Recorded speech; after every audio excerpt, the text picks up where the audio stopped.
You sit, phone in front of you. No message, no signal. You wait. You wonder. Your breath shortens. Your mind spins. Then it hits you. I don't know what comes next. And suddenly, with one sentence, you feel your world shift. Welcome. I'm Karsten Noack. I help people stay anchored when life feels wide open and unpredictable. What uncertainty actually does? Uncertainty is less missing information. It's a full body experience. Your thoughts race, your posture tightens, trust slips away, and your rational mind wants answers. Your nervous system wants safety. But there is no safety, only open space. You may feel like you're falling, but the ground is still there. You just can't feel it yet. 3 phases of uncertainty. Uncertainty wears several masks. Silent, waiting, nothing happens, and that silence rattles you. Loud. You must decide to pass, no clarity, therefore anxiety overwhelms. Internal. Something inside shifts. The old doesn't fit, the new isn't here yet. And all 3 ask, can you face the unknown? With your body, with your heart?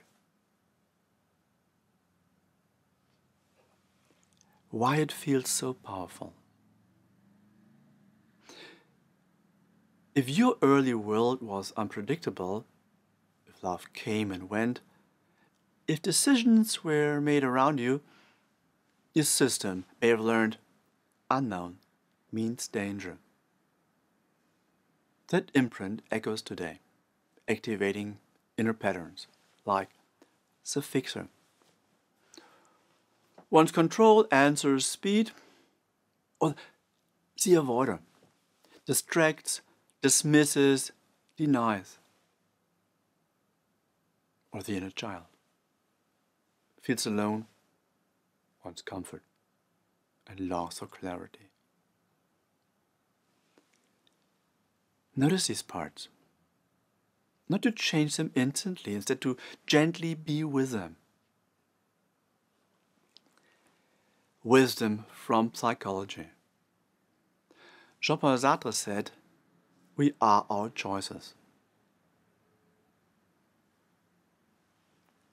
Even without certainty, each decision shapes who we become. Kierkegaard named anxiety as the dizziness of freedom.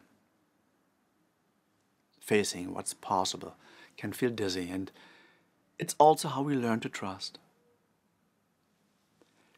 Camus imagined Sisyphus happy, not because life is easy, but because he embraces the struggle with dignity. In Epictetus taught, it's not things that disturb us, but our view of them.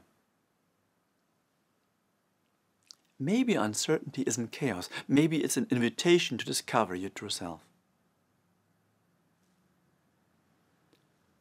5 practices to anchor amid uncertainty.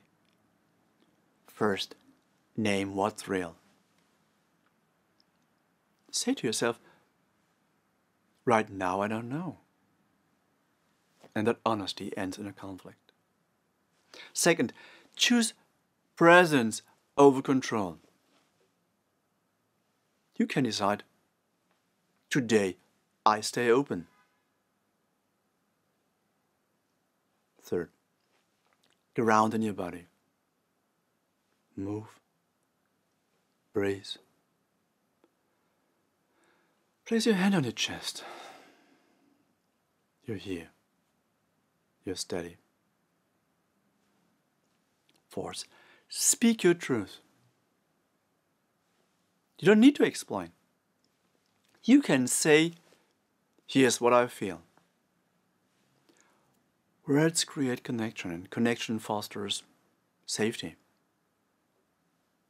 Fifth, comfort your inner child. Softly say, I'm with you. We'll face this together. That voice becomes your anchor. If you want to hear the embodied practice, the empty chair. Sit on one chair and place a second empty chair in front of you. Let the empty chair represent the unknown, questions, possibilities, open timelines. Softly look at it, or close your eyes and feel. You're grounded. You can breathe. The unknown is allowed to remain unknown. Say to yourself, I see you. You may stay uncertain, and I stay steady.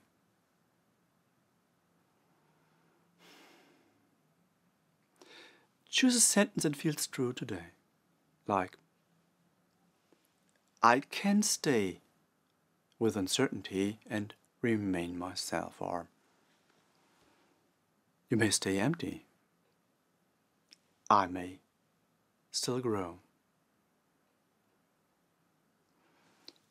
I don't fear silence.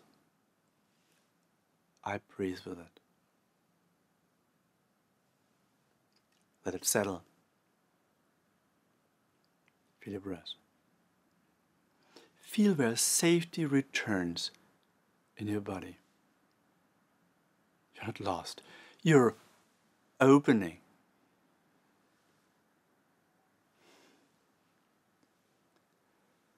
Here's a final invitation. Not every empty space needs to be filled.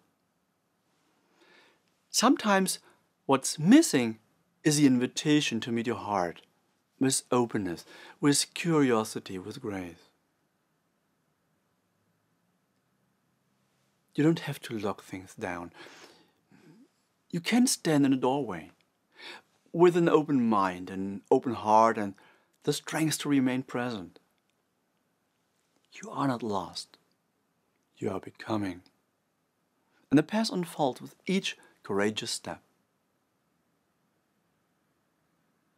Karsten Noack, walk with me and take care of your inner world with curiosity and kindness.